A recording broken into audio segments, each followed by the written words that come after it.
The Square Ball Podcast. Hello, the show is brought to you by Levi Solicitors. You can get a 10% discount on your legal fees. levisolicitors.co.uk/the square ball. Last couple of days as well on the 15% discount on conveyancing instructions. That runs until the end of September 2021. I'm Dan Moylan. With me is Michael Normanton. Hello. Moscow White as well. Daniel Chapman. Hello. If you want to support us and get the full TSB package, you can get every digital copy of the mag we've done. All these podcasts ad-free, and soon it'll be all the videos ad-free as well. Priority access to the match ball. Daily email from Moscow as well with all the essential Leeds United news, so you don't have to doom scroll to get it. Loads of stuff there. TSB Plus. Have a look at thesquareball.net/plus. In the first part of the show then, the weekly show, we round up the very, very latest Leeds United news. And this ain't happening, is it? Bad news this morning, isn't it? Daily Star says it's done. Oh, done deal. Oh, it must be true then. It must be true. Kalvin Phillips to Man United. Well, they say so, don't they? He might leave at some stage. I can't discount it because he's really good and someone will want to buy him. But he's surely going to want to go somewhere to win trophies, isn't he? And that's not really the place for it. And he's going to want a coach who's going to make him better as well. You would think. So, I don't know. I'm not too concerned at this stage. I mean, we joke about it. I have sort of resigned myself to the fact that he'll leave soon. Why? Well, because his development has outpaced our development, and I suspect there will be a contract renewal at some point in the next 6 to 12 months that will bake in his value, much like happened with Grealish at Villa, and then he'll be sold for a big fee, and we will use it to move into the next phase of our development. I don't want to speak to you anymore, Dan. Moscow, what do you think? I think the same. Boo. Yeah, I do as well. It's win-win, really. I think he'll only leave when it's a Champions League club wants him, and under those circumstances, we can't keep him because it's not. There's that slight idea that maybe if we're in the UEFA Cup, he might. But the Champions League's just different thing, isn't it? And he's good enough to play there, and it's basically down to when teams want to come and get him. That's the thing, because it's looking at Liverpool's midfield when they're going to age out and they'll need a new player, or Manchester City's midfield when they're going to age out and they'll need a new player. I don't think Scum are relevant to this conversation whatsoever. I think this is kind of they probably will end up signing Declan Rice, and they'll probably end up paying 90 million for him, and this is just kind of even though they've poured cold water on it today. Well, that's it. It's a story in the Daily Star to say we want West Ham to lower their price because we'll just go and get somebody cheaper. And I don't think Kalvin Phillips would necessarily be cheaper. Why is he £30 million less valuable than Declan Rice? I don't think that's even. That's probably just representative of his contract, I think. That'll be all. That's Maybe the only so. reason. But this, just seems like that kind of story of just like, yeah, they want Declan Rice, is too expensive, so they'll just go and sign the other one. They'll probably spend it on some Dutch no-mark, will cost 150 million and never play. This is very much how they go about things. But that's it. I think it's more dependent now on when a club in the Champions League has that gap in their squad and they want him. Great. Well, I'm glad we've sold Kalvin Phillips as an opener for this show. Who next? Well, Raphinha. But the win-win, and maybe, but the win-win is he's achieved what he stayed to do, got us into the Premier League, and we will get that money to do. I would spend it a bit more creatively than Aston Villa did. I suppose their data approach after selling Jack Grealish, if they identified 3 players who would provide the same statistical output as one Jack Grealish and went and bought them all. But none of those signings really filled me with joy. But that 100 million quid or whatever could do a lot for our team going forward, because I don't know where else we would necessarily get the money from, because the only way we get to a higher level is the stadium redevelopment and that bringing in more income, and that's years away from from happening. So. And it's a different type of investment, isn't it? It's bricks and mortar. It's a long-term investment. Yeah, but then you pay back over a number of years. Whereas footballers, that you need to shell out a lot of money immediately, don't you? Yeah, and the only way we'll get the money to pay for footballers is if we build the stadium and that starts. People start buying a lot of cheese. So would it be controversial to call it the Kalvin Phillips West Stand while he's over the Pennines winning trophies? No. Well, we won't. There shouldn't be any consideration given to spending, and like to make clear there's no misunderstanding. I don't mean we spend the money from selling Kalvin Phillips on building the West Stand. I mean the West Stand project exists anyway, and the COP and the East Stand, by the sounds of it, to get us to the £60,000 stadium, 60,000 seater stadium, and that then starts generating the money that you can spend on players, and that's going to happen whatever we do as long as we stay in the Premier League. But the time it will take for that to start making money back is years. So in the meantime, all you can really do to raise yourself up is get better sponsorship deals than the clowns and no marks that we've got plastered all over the shirt. With apologies to Boxty, I'm sure their boilers are fine. It's not them I'm referring to. Did you say Boxty? Yeah. Okay, that's how you're going for it, is it? Yeah. I admire you doubling down on it. Good. And selling players to buy players, and it's the way Liverpool cracked it, isn't it? Sold Coutinho, bought Van Dijk and Alisson, won everything. So there is a world after Kalvin Phillips, and we just have to, embrace it. No, I mean the idea of selling players, it always hurts, because I as a kid I remember selling Batty and it being the end of the world, and we saw Smith leave, and that really, really hurt. Even if deep down maybe we understood he had to leave around that time, maybe not there, but I think given the economics of the Premier League, we sort of understand there's a risk spreading element to it as well, isn't there? Like, it's better to have a bunch of players who are worth slightly less, and be able to buy, let's say, 4 players maybe with that money, so we don't have to have children on the bench every game. And it's awful being practical about it, because we're all hugely attached to Kalvin, and I know it sounds like we're sitting here justifying selling him, but I don't know, I think it's just a pragmatic view, isn't it, of football. And with him in particular, part of the pragmatism comes out of a fondness for him, because I would love for him to end his career with a Champions League medal, and I just don't think Leeds United, by the time he's 35, so 10 years from now, will have won the Champions League. So negative Nancy. So the only way for him to be able to achieve that goal is to leave. And right. So what an absolutely miserable start to this podcast. I would. What have you done? Well, I didn't even know that this was in the paper this morning until it was thrown in front of me by me, and then you were meant to say no, it's not happening. Instead, it's not happening. You're waving goodbye to him. He's not going to Scum, and he's not going during this season. But it is, like I said, it is. I think it's dependent on. I've thought for a while, dependent on what Champions League club wants a defensive midfielder. That's when the decision will have to be made, and then we just have to make sure we get. I mean, he was going to sod off to Aston Villa. He don't even care anyway. He had to be blackmailed into staying. Well, while we're continuing on this tip, Raphinha, he's been linked to Barcelona. Have you seen that? Don't know what they're going to buy him with. Magic beans, maybe, but yeah, they seem to have still be able to buy players again. Weirdly, to be linked with him, they're having to sell everyone not so long ago because they couldn't afford to keep a single player. That was the more or less the gist of it, wasn't it? Yeah. Is there some confusion on our sheet here where you've collated the news? Because what I'm looking at is that Jack Jenkins is being linked with Barcelona, and you're telling me it's actually Raphinha. Is that in the wrong place? That might be in the wrong place. Although Jack Jenkins possibly more within their price range. It's a bloody good job we got him tied down. If Phillips is off, we don't know who Raphinha's being Jack linked Jenkins, to. By the way, sounds like sort of a pop folk artist who you'd hear on Radio 2, doesn't he? He's got a nice album out. But anyway, yeah, Raphinha's the one that's going to Barcelona. Right, okay. For in a swap deal with presumably about 10 of their other players, because they have no cash. Because all the Super League clubs are skint, aren't they? And that's why they've obviously been punished. That's why they've been punished, and they're all reining in that spending, aren't they now? But Raphinha's had another Brazil call up, and there is chat of them excluding footballers from quarantine. Maybe this is a way round the sort of impasse that we saw at the September international window as we head in towards October, because that's happening in the next week or two, another break from the season.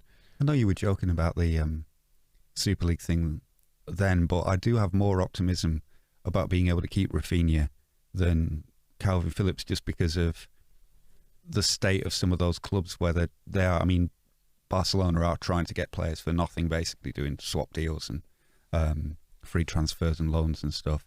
And there's not a lot of clubs throwing that kind of money around who would want him. I can picture 90 million or 70 million for Kalvin Phillips to an English top 4 club, or even a continental side with a chance of the Champions League.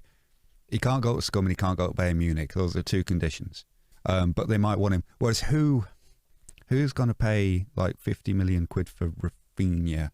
I'm not sure if he's good enough that a team in the top Champions League places would want to spend. Football's full of idiots. It is full of idiots. I could more easily see Aston Villa spending £60 million on him than Liverpool spending £60 million on him. That's what I kind of feel about him. I don't feel like he's got the he's quite got what they need in the Champions League. So I'm not sure. Chelsea aren't going to sign Raphinha, are they? Over summer, Liverpool were being linked with him, and wasn't it 20 million quid plus we got to have Harvey Elliott on loan for a season, I think but we're not having him now. Dodged the bullet there, didn't we? Bloody bendy legs, plasticine ankles, or whatever he's got. Was this Michael Owen's information though? Or, so links, no, it was just Scouse Twitter just deciding they could have our player for no money. Because he's good and they want him, and there will be an element of that. And he's certainly scoring all the goals for us. Although, if he could shoot quickly, then he'd maybe score some more, because it was the same thing with... he scored. Yeah, because Click didn't give He's on about choice. Newcastle, isn't he? And then also against West Ham, when he controlled the ball on the edge of the box, and he went all golf about it, of like, oh, well, curl around there and hit the post. The level of criticism reserved for Raphinha and Kalvin Phillips. Yeah. And certain golden boys get not a word against Our them. new superstar wingers. Exactly. Yeah. Not a word said against them. Did very well. I thought he did well. He was brilliant. Like against West Ham, Raphinha was absolutely outstanding. But if we're talking about him getting into a Champions League team and them spending the money it would take to sign him, then I don't know which one of those would. I agree with you. For what it's worth, I think he's stuff. just that little bit short of that level at the minute. And he may get there. He may improve playing in the Premier League for another season and reaching those levels, because he was in, Rouen. Kind of qualified for Europe by mistake with him. It is Rennes, So he's improving all the time. And he's even going away to Brazil and training with Neymar Richarlison for a few days. Gives him that chance. But then I don't know where there's a gap for him in those clubs. So we could maybe keep him. So we'll sell Kalvin this summer, and then the year after, then it's Raphinha. Well, no, Great. we'll keep Raphinha for the rest of his career. He'll just be really, really miserable. I wish he could leave. It looks at this stage like we're keeping Adam Forshaw for the rest of his career. I really feel bad for him. I feel really sorry for him. It's gone well beyond a joke and into it's genuine sort of tragedy now, isn't it? The fact that he just cannot get fit. Well, it's just you could maybe call it a what? Perpetual. You could maybe call it a heartbreaking tragedy, or you could call it a normal setback in a recovery from a long-term injury. Yeah, I know, but to have 2 years out and then another month, it feels like it just feel perpetual. It feels like the recovery from a long-term injury that you're going to have. You are more exposed to. Yeah, I mean, you might view it as normal, but am I not allowed to have sympathy for a man who's not played football, which is his chosen career, and he's not played for 2 years? There's a difference. And I'm saying it's just really sad for him. You were saying it was a tragedy for him. It's not even a tragedy for him. I'm sure he doesn't need to hear that it's a tragedy. He just needs to hear that. Oh, I hope you sort it out soon and get back playing. Not. So when you're forced into retirement at the end of the season... Well, that's not sympathy for him. That's writing him off. Well, that's what you're doing. You're saying I shouldn't feel sympathy for him. No, I'm saying you should feel sympathy for him, but you should support him by saying... I do support him. Give it a month, you'll be back. Not saying it's an absolute tragedy and you'll never play again. He's not watching this. Well, what else is he going to do? He's not training, is he? Lazy bastard. It is bad, but also I am wary of going overboard on the idea that Adam Forshaw is finished, it's tragedy and he should retire and all this. These things happen when you're coming back for a long-term injury. It doesn't help us and it doesn't help him, and it's going to make his life more difficult, but you'd hope he can keep a more positive attitude towards it of like, okay, it's a tear in the thigh, it's a month, I get through that, I get fit again, we keep going.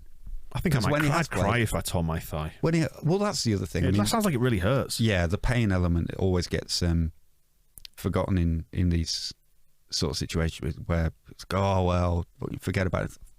That's gotta hurt, tearing a muscle in your thigh. Even sometimes I'll just like pull a bit of muscle in the calf while I'm lying down. Oh no, that's a tragedy.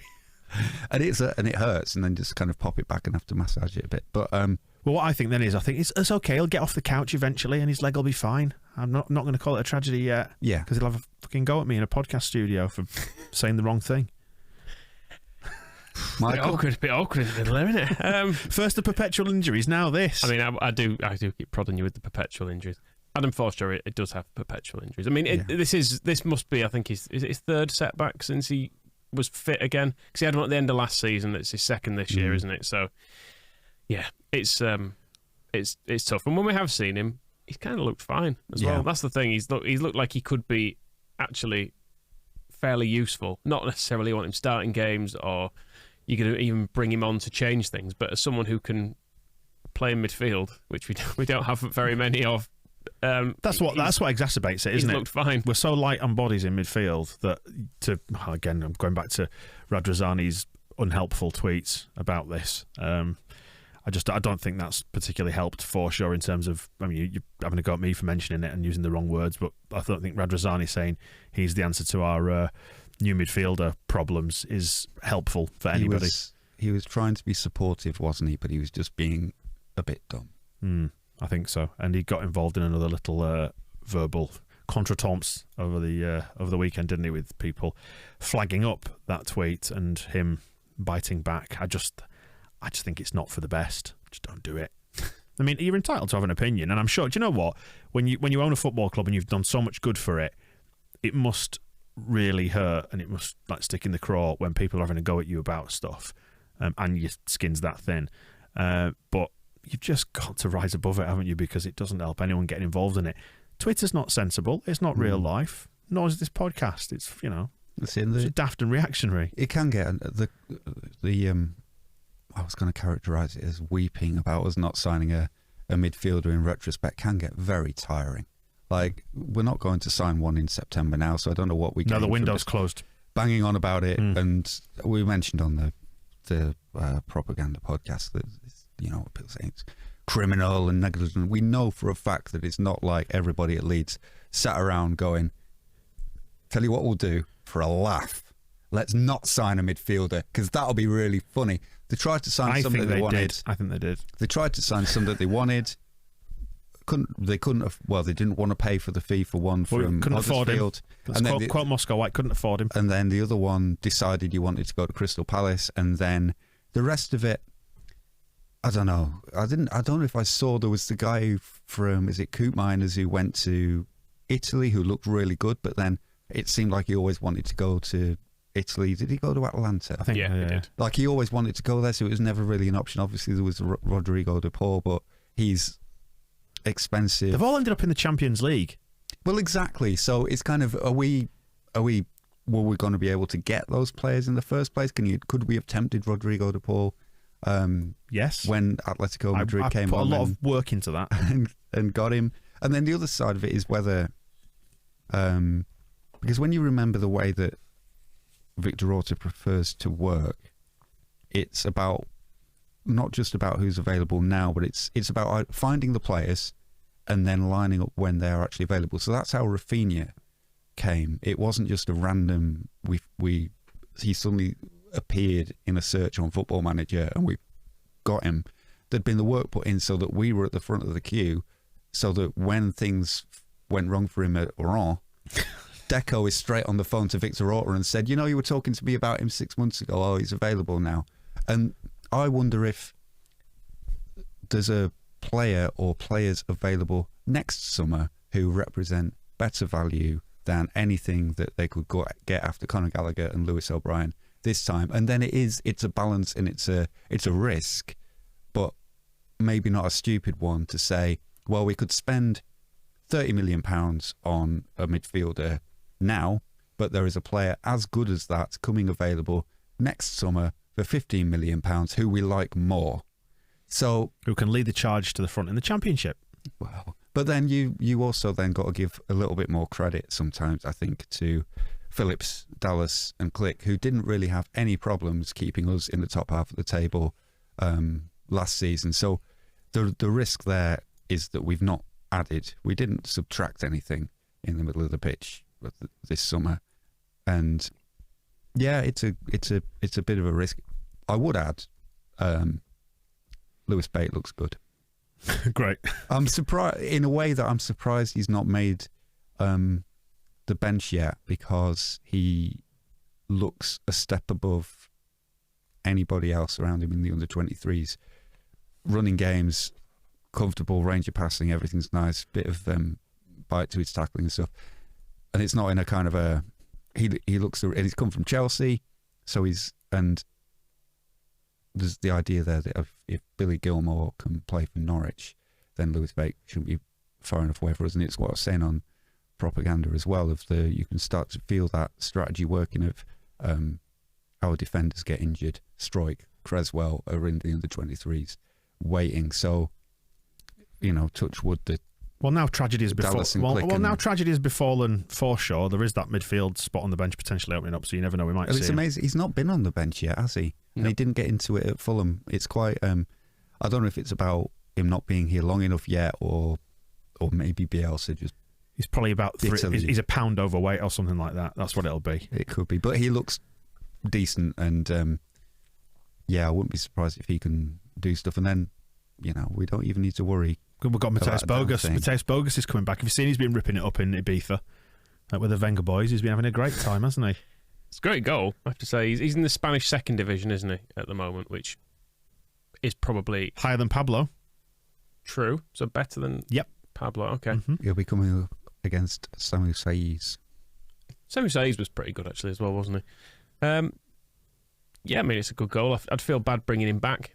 From his Instagram, it looks like he's having the time of his life, to be honest. Do you want to piss about on a yacht in Ibiza, or do you want to be in Beeston in the winter? Dragging him back. I don't know what the recall things are. I think running around a bloody field. You can recall people in transfer windows, can't you, if you've got the right...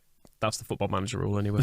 So dragging him from his yacht to the winter in Beeston, as we're languishing in the relegation zone with the hopes of a football club rested on his shoulders. I think it'd be great for him. Let's do it. 23s are genuinely doing all right, aren't they? There in Premier League One. Was it 4-4 draw with Blackburn?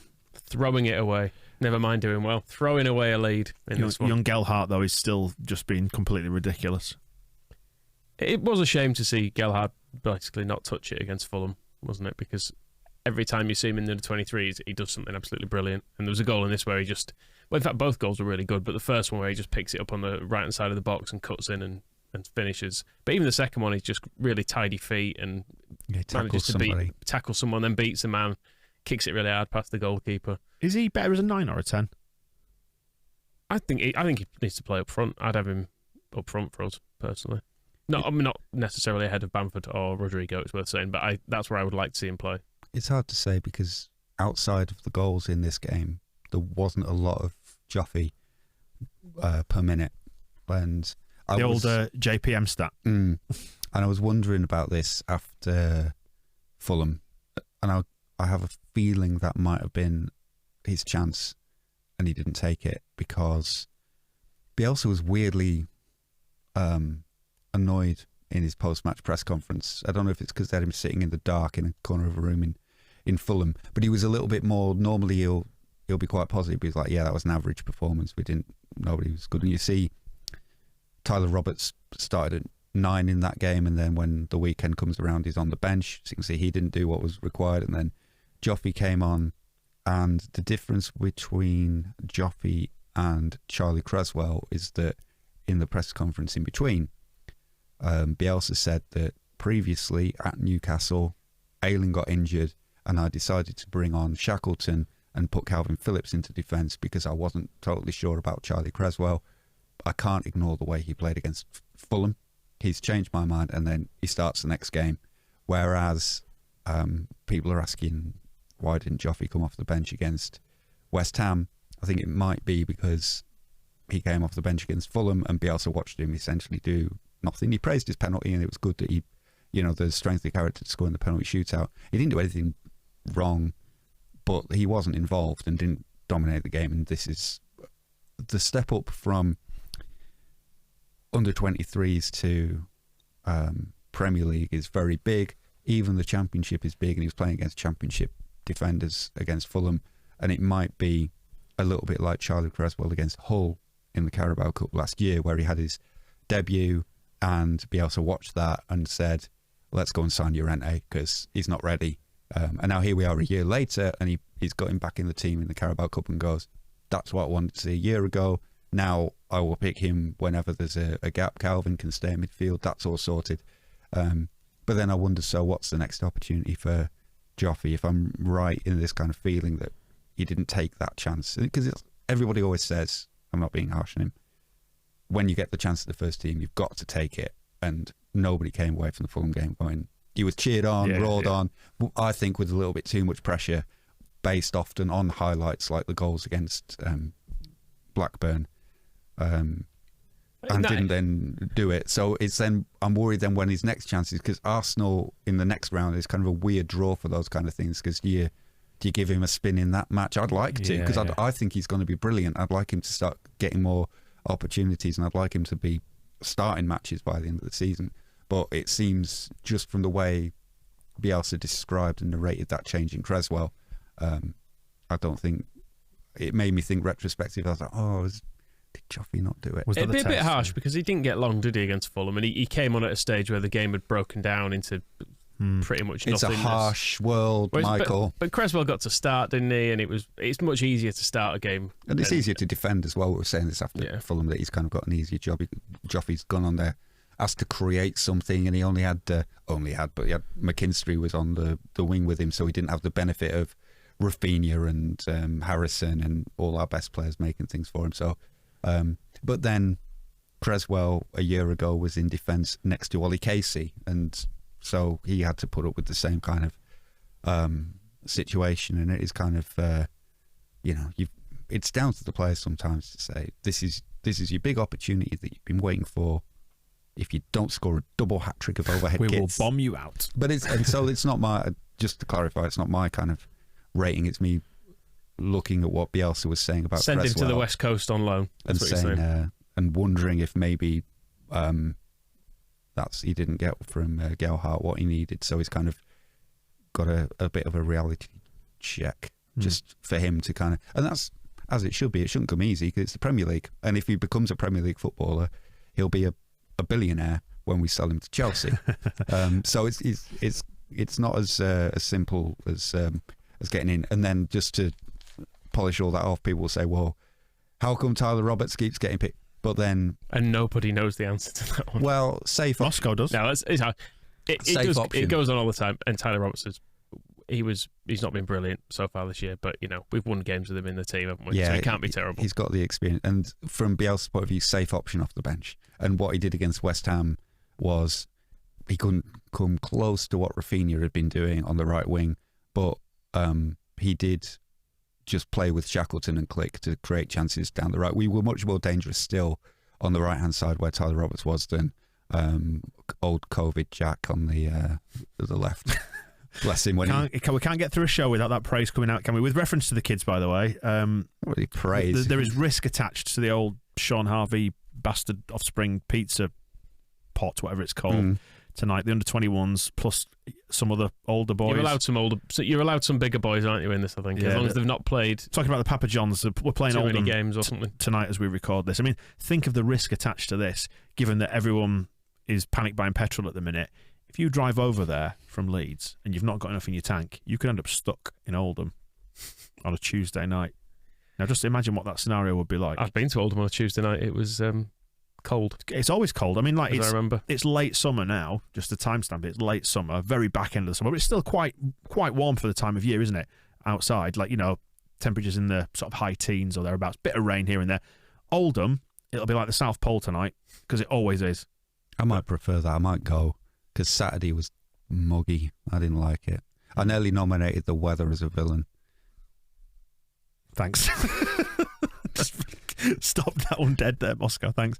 And just to bookend this part of the podcast then, You went to see Leeds United Women, featuring our very own Olivia Smart. I did. She did us proud, did Olivia Smart, actually. It's they play at... We sponsor her, by the way. We don't own her. Yes, correct. Yeah, there's no third-party ownership going on either. We sponsor her, and they play the games at Tadcaster, which is kind of a small non-league ground, and as part of the kind of vibe at non-league, there's a sign up saying, like, we don't swear here or something, like trying to make it kid-friendly and stuff. I was right by the corner where Olivia took her first corner that went straight into the side netting, and a big "fucking hell" came out of her mouth. Her potty mouth. So we've done the right thing, and we've sponsored an absolutely foul-mouthed individual, which I think she does Square Ball proud. Yeah, but, well, she didn't swear. We did the extra ball with Olivia, which is great. By the way, you can see the video if you are a TSB Plus subscriber. It's on the website. Have a look at the watch bit. Very, very nice person, and spoke very humbly about her experience with Leeds. I didn't know we'd sponsored a potty mouth. Yeah, she's quite furious on the pitch, which is as it should be. It's good, isn't I it? think. So, but they were very good actually. They won 3-1 against Chesterless Street, but should have. Well, could probably won by another few. I think from reading the Kath Hamill column in the Yorkshire Evening Post this morning, Tuesday morning, she mentions that Olivia had come straight from work and hadn't been to bed. So it sounded like she'd done a night shift, and then so that explains what I mean. Corners shouldn't be going to side netting, should they? That's the first thing. You wouldn't get that in the Premier League, but then also you probably wouldn't have had people like working in a hospital overnight before coming to no the excuse, Moscow. So Absolutely pathetic. The development of she can be forgiven a few in the swear jar. 3 parts to the main weekly show. Then we will get on with the Watford preview in the other part, and stay tuned as well for heroes and villains along in the way in a bit. The Square Ball Podcast.